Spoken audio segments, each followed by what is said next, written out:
नमस्कार, स्वागत है आप सभी का हमारे इस विशेष कार्यक्रम में। दर्शकों, गोरखपुर जनपद इस समय उत्तर प्रदेश के मुखिया योगी आदित्यनाथ जी का गृह जनपद है और यहाँ की प्रत्येक गतिविधियों की खबर प्रदेश का हर नागरिक रखना चाहता है। इस समय गोरखपुर में Gorakhpur civil court bar association का चुनाव चल रहा है और मतदान 20 फरवरी 2024 को होना है।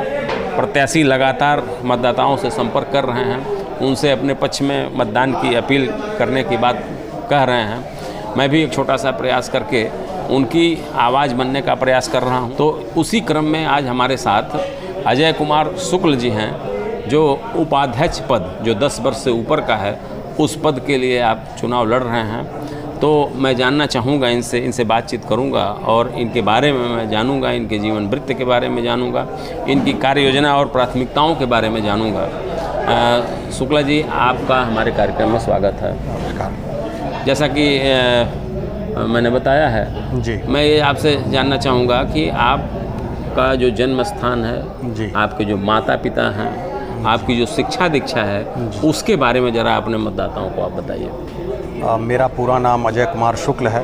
मेरे पिता श्री रमेश नारायण शुक्ल हैं, जो पहले आर्मी में पोस्ट ऑफिसेज में थे, बाद में जो है सिविल पोस्ट ऑफिस में वर्क करते रहे अपने रिटायरमेंट तक। मेरा गांव यहीं कनैल है और मेरी पैदाइश भी वहीं है, मैं वहीं पैदा हुआ। लेकिन पिता के नौकरी पेशे में होने के कारण मेरी शिक्षाएं विभिन्न जगहों पे होती रहीं। हाई स्कूल और इंटर की परीक्षा मैंने इलाहाबाद से उत्तीर्ण की है। उसके बाद जो है मेरी सारी शिक्षा गोरखपुर विश्वविद्यालय से पूरी हुई है और उसके बाद पिताजी भी मेरे रिटायर हो चुके थे और गृह जनपद होने के कारण यहीं से फिर मैंने प्रैक्टिस शुरू कर दी है। अच्छा, तो कब से आप वकालत कर रहे हैं? मैं 1999 से वकालत पेशे में। अच्छा, तो ये बताइए कि जैसे आप ने चुनाव लड़ने का जो निर्णय लिया, जी, क्यों उपाध्यक्ष पद जो 10 वर्ष से ऊपर का है उसी पर आपने चुनाव लड़ने का क्यों निर्णय लिया? कई चीज़ें थी, जैसे जो अध्यक्ष के बाद का जो पद होता है वरिष्ठ उपाध्यक्ष और उसके बाद उपाध्यक्ष, तो कई ऐसे सुझाव जो कि अध्यक्ष को और मंत्री को दे सके, तो एक पद और एक वो रहेगा तभी उनको कोई चीज़ बताया जा सकता है और तभी उनको जो है सुचारू रूप से किसी भी समस्या से अवगत कराया जा सकता है। तो आपके नज़र में जो प्रमुख समस्याएं हैं कचहरी की, जी, वो क्या है, क्या बताएंगे आप? देखिए, समस्याएं तो यहाँ पर कचहरी में बहुतायत रूप से हैं। बिल्कुल। और कुछ समस्याओं का निराकरण तो स्वयं खोजना पड़ता है, लेकिन उसके बाद भी कुछ समस्याएं ऐसी हैं जो सरकारी अमला से जो है मिलकर के पूरी कराई जा सकती हैं, जिनमें जो है कुछ सुलभ शौचालयों की समस्या है, क्योंकि तादाद यहाँ पर हम लोगों की जो है करीब 4000 से करीब की है। बिल्कुल। और उसके रूप में जो है केवल हमारे एक मेन गेट पे और एक जो है कैंट गेट पे ही जो है सुलभ शौचालय उपलब्ध हैं। और इसके लिए सबसे ज़्यादा प्रयोग हमारे अधिवक्ता भाइयों को करना पड़ेगा कि वो वहाँ पे गंदगी न फैलाएं। जैसे हमारे बहुत से अधिवक्ता भाई पान सुपारी ये सब खाने वाले हैं और वो वहीं पे उसको वो कर देते हैं, थूक देते हैं, जिसके कारण बिल्कुल वो गंदा हो जाए। तो इस चीज़ को कभी भी प्रशासन या शासन जो भी हो, हमारी कचहरी वो नहीं दुरुस्त कर सकती। इसको हमको खुद प्रयास करना पड़ेगा इसके लिए। बिल्कुल बिल्कुल। जैसे अगर प्राथमिकताओं की मैं बात करूं जी, कि ऐसी कौन सी 5 प्राथमिकता है आपकी जी, जो कार्यकारिणी में पहुंचने के बाद अपने नेतृत्व को जी, आप सुझाव देंगे कि उस पर अमल किया जाए, क्या कहेंगे? देखिए, सबसे बड़ी प्राथमिकता जो इस समय उभर करके आ रही है वो है नवागत अधिवक्ताओं के बैठने की समस्या।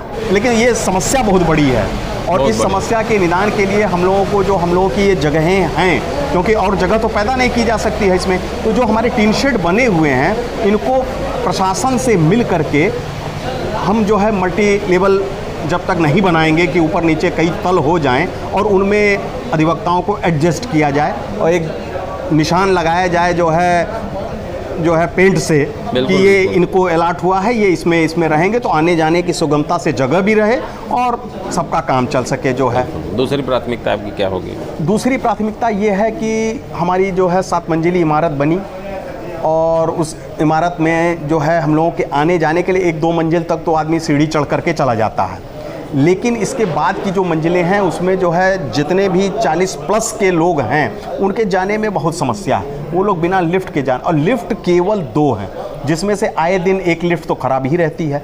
तो इसमें अगर जो है लिफ्ट की कुछ मात्रा बढ़ाई जा सके, व्यवस्था आप करें। हाँ, बढ़ाई जा सके।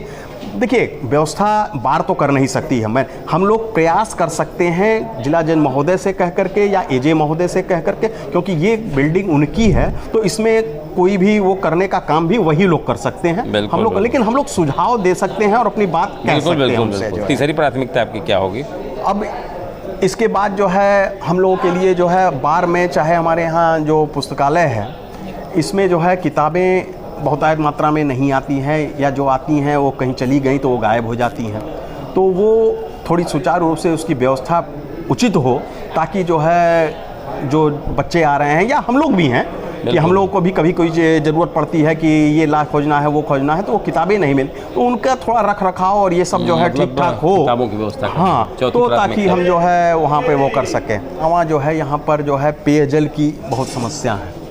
पानी जो है नहीं मिलता है, डब्बों से पानी आता है, लेकिन अब उसका जो है क्योंकि आदमी भुगतान ठीक से नहीं कर पाता तो आए दिन वो सब गायब हो जाते हैं। तो कुछ जैसे हमारे प्रयास से, एस्प्रा वालों के प्रयास से गेट नंबर 1 पे जो है एक बना, अच्छा, उसी तरह से कुछ जो है 1-2 जगह इन संस्थाओं के उससे बन जाता है तो उसकी भी समस्या काफ़ी हद तक हल हो जाएगी और उसका हमको लाभ मिलेगा। और 5वीं प्राथमिकता आपकी क्या होगी?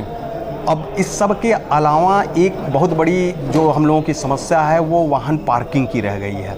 वाहन पार्किंग के लिए स्टैंड ज़रूर बना, लेकिन उसमें क्योंकि जो हमारे कर्मचारी हैं उनकी गाड़ियां भी हैं, प्राइवेट कर्मचारी हैं उनकी गाड़ियां भी हैं, हम लोगों की भी गाड़ियां हैं, और उसके अलावा जो क्लाइंट्स आ रहे हैं उनकी गाड़ियां भी हैं। इसमें एक तो हम लोग भी कुछ जिम्मेदार हैं कि अपनी गाड़ियां जो है ठीक से खड़ी नहीं करते हैं, एक के ऊपर एक चढ़ा देते हैं, आए दिन लोगों का टूट फूट हो जाता है, गाड़ियां जो है इधर उधर हो जाती हैं, और बाहर के फील्ड में बहुत सी गाड़ियां खड़ी होती हैं, उसके बावजूद जो है हज़ारों की संख्या में गाड़ियां वहां भी खड़ी होती हैं, और वहां से आए दिन गाड़ियों का वहां से भी या यहाँ से भी गायब होने का भी वो रहता। तो एक यहाँ भी सीसी फुटेज लगे बार में तो लगी हुई है, कभी कभी मतलब स्टैंड की बेहतर व्यवस्था, हाँ, उसको थोड़ा बेहतर बनाने का प्रयास किया जाएगा। तो अधिवक्ता आपका मतदाता आपको ही अपना उपाध्यक्ष चुने 10 वर्ष से ऊपर का, क्यों, क्या कहेंगे?